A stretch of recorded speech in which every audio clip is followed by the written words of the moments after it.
If you've ever wondered what financial independence is or how to get there, then today's video is for you. Hi, my name is Chris, and here at MyFiMap, we're teaching you everything that you need to know for your financial independence journey. Let's get into it.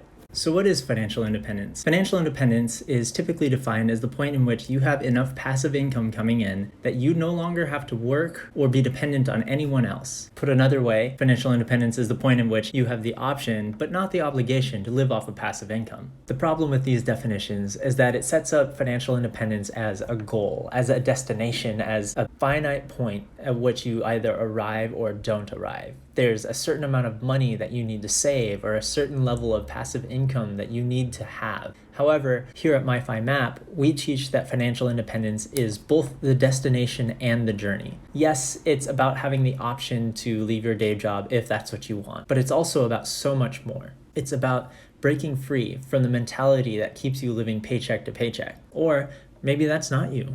Maybe you have some savings in the bank, but the idea of investing in real estate or the stock market is something that terrifies you. After a certain point, financial independence is more about the mindset than the math. Maybe this is the first time that you've heard the term financial independence, but I guarantee that if you've been in America, you've dreamed about it. See, most of us call this retirement. It's that tipping point that determines whether or not you'll actually be able to quit your job at 65 or if you'll have to work for a few more years. Conventional wisdom says that you have to work for 40 years, saving up what money you can, and then hopefully you'll be able to retire in your 60s. Unfortunately, conventional wisdom isn't really panning out. According to the Transamerica Center for Retirement Studies, the median retirement savings for someone in their 60s is $172,000, with average life expectancy in the US being about 79 years.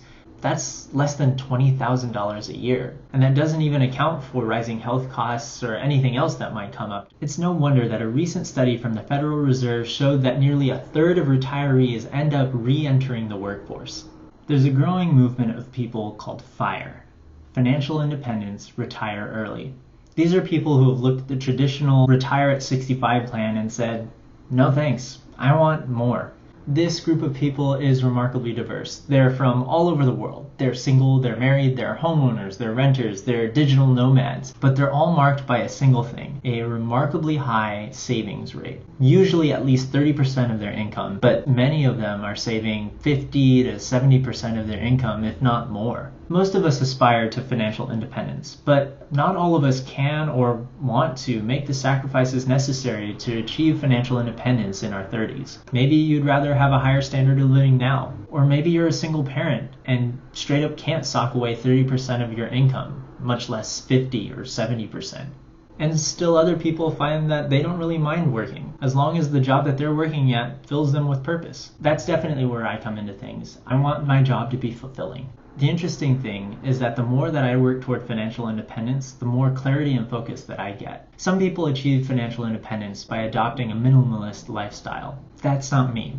I want to enjoy my life. I want to travel and eat good food and drink good coffee. I also want to have the space in my life to be able to help people. That's actually part of why I started this channel, was so that I could help people like you. That's the cool thing about financial independence. It's deeply personal. Financial independence for me is not necessarily what financial independence is going to look like for you. This channel is dedicated to helping people achieve financial independence, whatever that looks like for them. Here at MyFiMap, we're teaching you the milestones that you need to hit to make sure that you reach financial independence. Our path at MyFiMap is built around 5 simple steps. Simple, but not necessarily easy. Step number 1, establish your bearings. You need to figure out where you are and where you want to go. Step number 2, set your course. Now that you know where you are and where you want to go, how do you get there?